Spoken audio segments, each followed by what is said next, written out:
าวนาทำความเข้าใจให้มันตรงตามความเป็นจริงที่คำศัพท์เฮาอาจจะแปลไปอีกโดยรูปศัพท์อย่างหนึ่งภาวนาบางที่เพิ่นพัฒนามั่งทำให้เกิดขึ้นมั่งภาวนาภาวะหรือภาวะเป็นความรู้สึกที่ให้เฮาเกิดความพอใจและพอใจอันความรู้สึกนั้นหน้าหมายถึงว่านะโมหรือใจนั่นเองนะโมหรือใจหรือว่าความรู้สึกที่เกิดขึ้นกับเราที่ยังมีความพอใจและไม่พอใจอยู่นี่แหละจึงบอกว่าให้เห็นความรู้สึกที่เกิดขึ้นกับเรารู้ก็คือใจนั่นแหละก็คือหน้านั่นแหละก็คือนะโมนั่นแหละนี่เป็นความรู้สึกในตัวเฮาเลยบ่เกี่ยวกับตัวหนังสือบัดแต่เพิ่นกันออกมาเป็นตัวหนังสือเป็นภาษาพูดเป็นภาษาเขียนเรียกว่าภาวนาทำให้เกิดขึ้นแล้วพัฒนาความรู้สึกที่เกิดขึ้นไปในทางที่ให้เห็นตามความเป็นจริงคำว่าภาวนาถ้ายังมีความรู้สึกพอใจและพอใจอยู่พบได้เกิดขึ้นแล้วมันมาร่วมตรงที่ไหนรู้หรือนะโมหรือคำว่าหน้าก็มาจากใจนั่นเองต่างๆนานาสารพัดที่มันประสบทั้งตาทั้งหูทั้งจมูกทั้งลิ้นทั้งกายเลื่อนภาวนากันออกมาเป็นภาษาแล้วเลื่อนว่าภาวนานี่เป็นโตทำแท้ไม่ใช่คำพูดความจริงหรือแต่ว่าก็ต้องอาศัยคำพูดความรู้สึกแท้ๆนี่แหละความจริงก็เลยแหละทีนี้ถ้าเฮายังบ่มีความรู้สึกตัวนี้ยังบ่ทันเข้าใจคำว่าภาวนาหรือเข้าถึงความรู้สึกของคำว่าภาวนาส่วนมากเฮาสิพยายามที่สิไปเปรียบเทียบภายนอกไปเอาคำของครูองค์นั้นอาจารย์องค์นั้นหนังสือเล่มนั้นเปรียบหาแต่ว่าก็เป็นธรรมดาก็ต้องอาศัยการได้ยินได้ฟังการได้เรียนเพื่อหาแนวทางแห่งตนนั่นแหละเป็นธรรมดาบ่ว่าอันนี้ธรรมดาเมื่อที่นี่เฮาได้หลักได้เกณฑ์เฮาได้แนวทางปฏิบัติอันถูกกับตัวเองสามารถทำได้อย่างเช่นที่สำหรับพวกเฮาตั้งกรรมฐานหรือสร้างฐานที่ตั้งแห่งรู้ความรู้สึกแห่งตนขึ้นมาอันนึงนี่เห็นว่านี่ความรู้สึกแห่งตนความรู้สึกที่อยู่ในเลื่อนกายแห่งตนเองขึ้นมาอันนึงเรียกว่ากรรมฐานฐานที่ตั้งแห่งผู้รู้ฐานที่ตั้งแห่งจิตบัดนี้บอกเป็นภาษาว่าสมาธิแปลว่าจิตตั้งมั่นเอาไปตั้งไว้ตรงไหน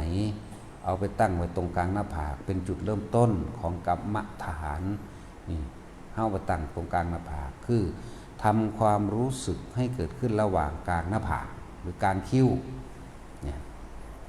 ตอนเฮาได้ความรู้สึกนี้แล้วต่อมา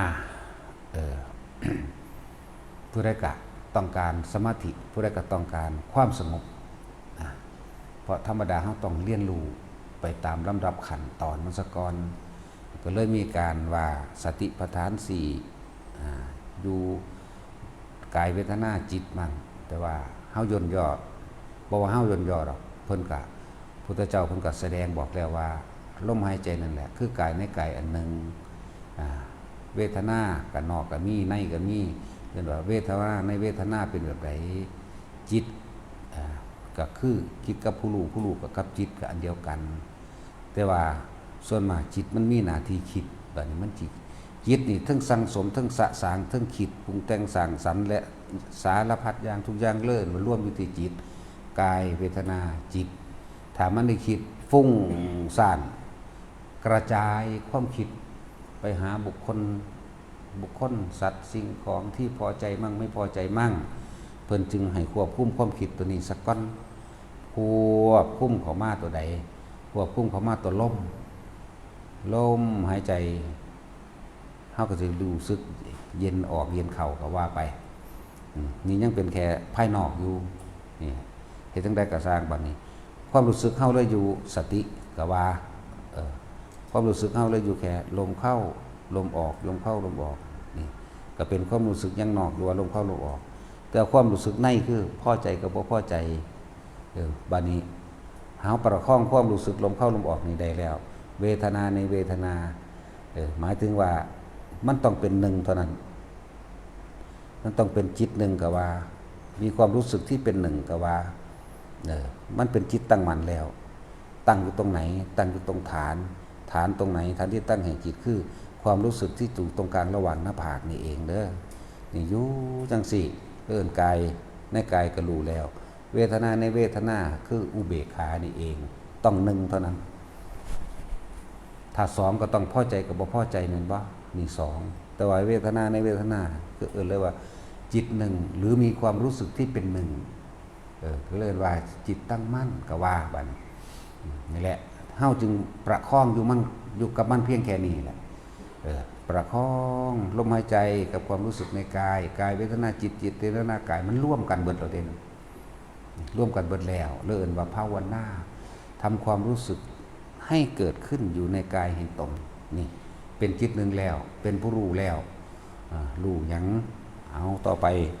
ก็คือถ้าเฮาเข้าใจทำความเข้าใจสกอนที่แรกก็ต้องอาศัยความเข้าใจจิตตั้งมั่นเข้าใจแล้วว่าตั้งมั่นอยู่ในความรู้สึกเดียวนี้รู้สึกเดียวที่นิ่มๆหน่วงๆตรงกลางหน้าผากก็ว่าอันนี้ว่าจุดแรกก่อนบางคนมันก็ขึ้นไปหัวก็ขึ้นไปบางคนมันก็โล่งลงมาตรงกลางรองอกก็ไปแต่ก็เอิ้นว่าจิตหนึ่งเหมือนเดิมสมาธิตั้งมั่นเหมือนเดิมนั่นแหละเฮาฝึกควบคุมความคิดบ่ทันให้มันไปใส่สะก่อนนะแต่ว่าเมื่อมันไปบัดนี้เฮ็ดจังได๋เฮาสิเข้าใจคำว่าเมื่อมันไปนั่นแหละคือว่าคำว่าอนิจจังแปลว่าสิ่งใดสิ่งหนึ่งเกิดขึ้นเป็นธรรมดาสิ่งนั้นไม่เที่ยงไม่จีรังยั่งยืนมีความเกิดเป็นธรรมดามีความดับเป็นธรรมดานี่แต่เฮาบ่เข้าใจเฮาจึงพยายามควบคุมความคิดให้กลับมาอยู่ดังเดิมจนเกิดอารมณ์ไม่พอใจเมื่อมันบ่มาดังที่ต้องอยากให้เป็นอนิจจังกับอนัตตาโดยภายนอกนี่แต่สิเปรียบเทียบอย่างหนึ่งเหมือนกับเฮาถือแก้วแก้วมันตกมือแตกปุ๊ะถ้าเฮาเข้าใจว่าสิ่งนั้นเป็นของเราเฮาสิทุกข์ทันทีกับมันเลยเฮาสิบ่พอใจกับมันเลยเพราะว่าเฮาบ่อยากให้มันแตกนี่ของภายนอกความคิดก็เหมือนกันบัดนี้นอกเหมือนกันอีกคิดไปคิดอย่างจังสี่เด้มึงคือบอกมาจังสี่นี่นั่นเลยเอิ้นนั่นแหละอัตตาตัวตนเกิดขึ้นเพราะความรู้สึกที่พอใจและไม่พอใจนั่นเองเฮาพยายามควบคุมให้เป็นดังที่ตัวเองคิดควบคุมให้มันเที่ยงให้มันจีรั่งให้มันมาอยู่แช่อย่างที่เราอยากให้เป็นนั่นแหละอัตตาตัวตนมันเลยเกิดขึ้นเฮาก็เลยเป็นทุกข์อนิจจังสิ่งใดสิ่งหนึ่งเกิดเท่าใดมันก็ดับเป็นเท่านั้นมันเป็นเหตุเป็นปัจจัยในตัวของมันเองอยู่แล้วคำว่าอนิจจังอนัตตาเป็นเหตุเกิดแล้วกับเป็นเหตุเกิดเป็นปัจจัยมันแตกในตัวของมันเองเด้อคำว่าอนิจจังกับอนัตตาคู่กันปั๊บทันทีโลดบัดนี้เฮาบ่อยากให้มันแตกเฮาบ่อยากให้มันเป็นไปอย่างอื่นเฮาอยากให้มันแช่อยู่เช่นนั้นทุกขังจึงเกิดขึ้นคำว่าอนัตตาแท้จริงโตแท้ของคำว่าอนัตตาเนี่ยหมายถึงว่าถ้าเฮาเห็นว่านั่นไม่ใช่ของเรานั่นไม่เป็นของเรานั่นไม่ใช่เรานั่นไม่เป็นของเราคำว่าเนี่ยแปลว่าไม่อนัตตาขาดจากความรู้สึกในความเป็นเจ้าของขาดจากความรู้สึกที่เป็นตัวเป็นตนขาดจากความรู้สึกที่อยากให้มันเป็นหรือไม่อยากให้มันเป็นขาดออกแล้วนี่เอิ้นว่าอนัตตาภายในอนัตตาตัวนี้เป็นสุญญตาก็เป็นสัญญาเวทยิตานิโรธก็เป็นธรรมธาตุก็เป็นขาดจากความรู้สึกที่พอใจหรือไม่พอใจนี่ตัวกิ่งมันอยู่นี่นั่นตนเป็นตัวภาษาธรรมภาษาที่เอาออกจากความรู้สึกเป็นภาษาพูดและภาษาเขียนเพื่อให้ทุกคนแค่ว่าน้อมนำไปทำให้เกิดความเข้าใจถ้ามันเข้าใจแล้วก็เหลือตัวเข้าถึง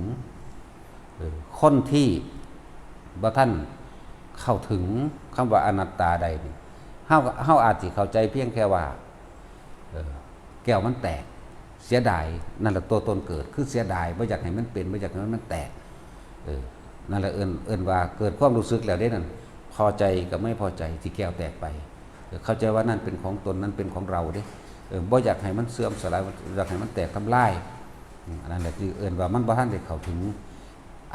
อนิจจังกับจังบ้านก็ถึงอนิจจังเกิดดับพร้อมกันไปโลดนี่แหม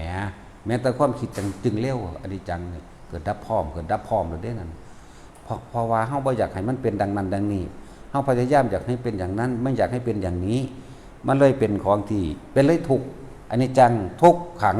นั่นพอเฮาบ่เข้าถึงอนัตตาจริงๆขาดจากความรู้สึกว่าเป็นเจ้าของมันขาดจากความรู้สึกว่าอยากให้มันเป็นอย่างนั้นไม่อยากให้เป็นอย่างนี้เนี่ยคำว่าอนัตตาแท้คือขาดออกจากความรู้สึกที่อยากให้มันเป็นหรือไม่อยากให้มันเป็นนั่นแหละวิภวตัณหาหรือภวตัณหาก็ดีทั้งความพอใจและไม่พอใจนี่ถ้าเขาถึงอนัตตาตัวนี้แล้วพอใจและไม่พอใจเกิดขึ้นมาได้ความรู้สึกย่อมไม่มีได้เป็นอนัตตาจากบ้านจังหวะมันเลยเป็นอนัตตาไหมเอาความรู้สึกจากของคือเทียบเด้อบริแมนเอาสิ่งของอย่างอื่นดอกแต่สิ่งของอย่างอื่นก็เป็นเครื่องประกอบเหมือนกันเพื่อที่จะน้อมนำมาให้เขาถึงความรู้สึกข้างในอาศัยของนอกเป็นวัตถุสิ่งของนอกมาสู่ของในเดิมบ่แม่นวัตถุบ่แม่นสิ่งของใจเฮานี่เป็นแค่ผู้รู้ความรู้สึกเป็นรู้นี่แหละให้ทุกคนถ้าเข้าใจตัวนี้แล้วเวลาเฮาภาวนาสงบก็ไม่เที่ยงมันก็สงบแล้วแค่นั้นแหละบ่สงบก็แค่นั้นแหละถ้าเฮาเข้าใจตัวนี้ว่าเกิดว่าดับว่าเกิดอันนี้เอาตัวเว้าถึงเรื่องจิตเด้บ่ได้ไปเกี่ยวกับผู้ใดภายนอกสำเร็จนี่เว้าเรื่องเฉพาะภายในตนทุกคนเลยนี่ทุกคนน้อมเข้ามาตัวแต่ว่าก็อาศัยวัตถุภายนอกคือคนเกิดคนตายผู้ได้เกิดกับผู้นั้นตายการพบคือการเริ่มจากนี่คำมันจากแล้วมันก็จะไปคิดน้ำมันเห็ดหยังโอ้ยบ่อยากให้ไปได้คิดฮอดเนาะมันก็เป็นของมันแบบนั้นนั่นแหละถ้าเข้าถึงธรรมชาติแก่นแท้แห่งธรรมชาติแก่นแท้ถึงธรรมแก่นแท้อีหยังก็แล้วแต่ก็คืออนิจจังทุกขังอนัตตานั่นแหละนี่แหละรวมยอดในความรู้ทั้งเบิดกันเลยรวมลงมานี้ผู้ใดเห็นความเกิดดับเข้าถึงแล้วความพอใจและไม่พอใจเกิดขึ้นไม่ได้ผู้นั้นก็เข้าถึงอนัตตาไม่มีอารมณ์ความรู้สึกนั่นแหละเป็นของที่มันอยู่กับเฮาเป็นของที่เฮาต้องสรรหาเข้ามาเว้าเพื่อให้มันเกิดให้ผู้อื่นเข้าใจนำซื่อๆเด้แต่ว่าผู้นั้นสิรู้ตรงนั้นก็เลยเอิ้นว่าบางอย่างมันก็อยู่เหนือคำพูดขึ้นไปแต่ก็ต้องอาศัยคำพูดนี่เลยเกิดกลายเป็นเปรียบเทียบอุปมาอุไมยเหมือนภาษาโลกอาศัยตัวนี้ดังว่าเวลามันสงบก็บ่ต้องไปติดอกติดใจเวลามันบ่สงบก็บ่ต้องไปพยายามเพื่อจะให้เกิดความสงบแค่รู้อยู่กับความรู้สึกโตฟังดีๆแค่รู้อยู่กับความรู้สึกโตอย่าไปควบคุมมันความคิดมันสงบแล้วก็อยากสงบนี่อัตตาตัวตนเกิดแล้วเด้นั่นจะว่าพอใจที่จะสงบพอใจที่จะไม่คิดพอใจแช่อยู่อย่างนี้นั่นอัตตาตัวตนเกิดแล้วจากว่านี่จึงบอกว่าเฮามาอาศัยพระปัญญาคุณของพระพุทธเจ้าเฮาจึงจะเข้าถึงความจริงได้จึงจะปล่อยวาง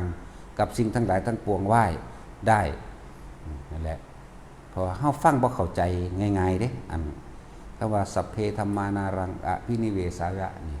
สิ่งทั้งหลายทั้งปวงมีความเกิดขึ้นเป็นธรรมดามีความแตกดับเป็นธรรมดาอันบุคคลทั้งหลายไม่ควรเข้าไปยึดมั่นถือมั่นเฮาอาจจะเข้าใจนิดหน่อยฉาบท่าสเก็ตก็บ่ว่าได้กลิ่นมันสะปัดบ่ทันบายสเก็ตถ้าเข้าโตถึงโตมันแล้วนั่นมันสิเข้าถึงอนิจจังอนัตตาทันทีเห็นอยู่นี่ก็รู้กันในปัจจุบันคุยกันในปัจจุบันบ่ได้ปรุงแต่งไปทางใดอีกมันสิไปหรือมันสิมามันสิอยู่หรือมันสิตายมันก็เป็นอีหยังที่จิตเฮาปกติ จิตปกติกลางๆนี่ภาษาซื่อๆเด้นะมันสิบ่จริงๆมันมีความนึกปรุงแต่งอหยังว่าเขาต้องเป็นอย่างนั้นเขาต้องเป็นอย่างนี้เด้ต้องเป็นไปดังที่ใจเราอยากให้เป็นเด้นั่นแหละการตายก็บ่เสียใจการพบก็บ่เสียใจดีใจและเสียใจมันบ่มีเลยพอใจหรือไม่พอใจมันเกิดขึ้นไม่ได้เวลาเฮาภาวนาสงบก็แค่รู้สึกอยู่ในลมอยู่ในลมหายใจกับอุณหภูมิเฮาเองในความรู้สึกตัวในกายเฮาเองบ่สงบมันคิดไปแต่ก็เอาความรู้สึกตัวไว้นี่เหมือนเดิมจะไปคุมมันได้ความคิดคิดดีสัญญาเก่าดังเดิมมันก็บอกว่าคิดดีคิดร้ายสัญญาเก่าดังเดิมคือรู้มันก็รู้ว่าคิดร้ายมันก็รู้ว่าคิดดีแต่ว่าบ่ต้องไปพยายามให้มันคิดดีปล่อยมันเลยมันบ่แซ่อยู่หม่องเดียวเด้คำว่าคิดบ่คิดอยู่แซ่อยู่อันเก่าดอกนั่นแต่ว่าเข้าใจเข้าถึงความคิดโดดความคิดดีบ่คิดแช่อยู่เช่นเดิมคิดต่างๆนานาสารพัดเรื่อยไปจักมันเอามาจากทางใดมันเอามาจากของเก่ามันนั่นแหละแต่ว่าถ้าเฮาทำความรู้สึกให้เกิดขึ้นภาวะนาเนี่ยจิตหรือความรู้สึกในกายรู้อยู่เหมือนเดิมความคิดมึงคิดไปโลดเพราะไม่ใช่เราคิดแต่มันเป็นปกติของมันรูปประขันมันก็ทำงานในรูปประขันตาหูจมูกลิ้นกายตัวนี้เวทนาขันมันก็รู้สึกในหลังในความร้อนความหนาวความหิวความเจ็บความปวดแสบในเวทนาขันสัญญาขันมันก็รู้ของมันอยู่ในนี่แหละในร่างกายนี่แหละสังขารขันนั่นแหละของเก่าดังเดิมมันก็คิดไปนั่นนี่อย่างมันวิญญาณขันก็หมายถึงความรู้สึกในกายรับรู้เหมือนกันแหละสุขทุกข์ของกายนั่นแหละก็ว่าไปที่ตัวใจมันสิรู้อยู่ซื่อๆเด้บ่ได้เป็นไปตามรูปเวทนาสัญญาสังขารวิญญาณโดยภายนอกบ่ได้เป็นไปมิตรรู้บ่เป็นไปคือบ่คิดไปนำมันบ่คิดไปนำหลายๆอย่างที่มันเข้ามากระทบนั่นเองบ่คิดไปมันสิอยู่ของมันแค่รู้เมื่อหิวก็หาให้กินเมื่อร้อนก็ทำให้เย็นเมื่อหนาวก็ทำให้อุ่นเมื่อปวดหัวไม่สบายก็รักษานี่มันก็แค่นั้นนึงเด้แต่ว่ามันบ่สะเทือนเข้ามาพอใจหรือไม่พอใจในความรู้สึกใจแท้ๆเนี่ยมันบ่สะเทือนเข้ามาเด้มันก็รู้และปฏิบัติกับมันแบบใดนั่นมันบ่ได้เดือดร้อนอีหยังกิริยาทางภายนอกเวลาคุยกับคนเขาเฮ็ดดีก็ดีแล้วอันนั้นบ่ดีก็บอกว่าบ่ดีแต่ว่าเขาเจ้าบ่ได้ยึดดีหรือบ่ดีของผู้อื่นพร้อมเด้ดีหรือบ่ดีก็เขาเจ้าบอกซื่อดีหรือบ่ดีของตัวเองก็หังแล้วเลยแล้วบ่มีซะเลยเวลาฝึกไปคำว่าปล่อยว่างคือมันบ่เสื่อนเข้าไปในสิ่งทั้งหลายทั้งปวงที่เขามากระทบกับทางกับเฮาเองน่ะคำว่าปล่อยว่างมันบ่กระเทือนภายในเด้มันบ่มีความรู้สึกว่าพอใจหรือไม่พอใจนั่นแหละปล่อยว่างก็แม่นสุญญตาก็ว่าอนัตตาก็ว่าความว่างอย่างยิ่งก็ว่ามันมีอยู่20สื่อพุ่นล่ะไปอย่างต่ำเฮาเอิ้นแต่นิพพานปราศจากความคิดนึกอยากได้อยากดีอยากมีอยากเป็นมันเลยความพอใจและไม่พอใจเกิดขึ้นมาได้อารมณ์ความรู้สึกภายในใจเฮาเนี่ยเกิดไม่ได้เรื่องว่าดับวิญญาณก็ว่าเพราะบ่มีแนวเข้าไปรองรับความรู้สึกในความพอใจเราว่าดับวิญญาณก็ว่าวิญญาณเป็นตัวรับรู้แห่งความรู้สึกใจก็ว่าวิญญาณก็ว่าจิตก็ว่ารู้ก็ว่าและหลายอย่างที่เขาเจ้าสินำออกมาเว้าผู้ใดเข้าถึงพุทธมนต์ผู้นั้นก็รู้แจ้งเองจักว่าพุทธะแปลว่าหยังซั่นพุทธะแปลว่ารู้มนต์ก็คือมนะคือใจรู้แจ้งจิตในใจตนนั่นแหละพุทธมนต์ก็ดีนี่เป็นศัพท์ของภาษาลิบุตรเพิ่นเทศนาให้นางนั่นเลยเอาคำว่าจังสี่มาให้ฟังสุดบางคนเข้าใจว่าพุทธมนต์ต้องเป็นคาถาทองแล้วได้นั่นได้นี่เป็นนั่นเป็นนี่บ่แม่นหนึ่งไม่มีสองเอกานามจริงคืออะไรตอบก็บ่ได้พูนจนบรรลุแล้วพุ่นนั่งอ่านข่าวผัวโจรน่ะบรรลุแล้วจังเข้าว่าข้าพเจ้าจะค่ายตอบคำถามที่ท่านอาจารย์ได้ตอบไว้แล้วพุทธมนต์คือหยังรู้แจ้งจิตในใจตนก็แค่นั้นแหละเพิ่นว่าตอนนี้นึงได้บาดมันเขาเจ้าบ่ได้ว่าเอาชนะกันหรือแพ้กันเด้เพิ่นว่าก็แค่นั้นแหละนี่มั้ยพุทธะแปลว่ารู้มนต์ก็คือใจนั่นแหละ มณะแปลว่าใจ ผู้ใดรู้แจ้งจิตในใจตนได้ ว่าสิ่งทั้งหลายทั้งปวงเกิดขึ้นเป็นธรรมดาดับเป็นธรรมดาอันไม่สะทกสะท้านสะเทือนเข้ามาในภายในแห่งความรู้สึกแห่งตนนั่นแหละผู้นั้นแหละเป็นผู้รู้แจ้งแห่งพุทธมนต์แหละเพราะ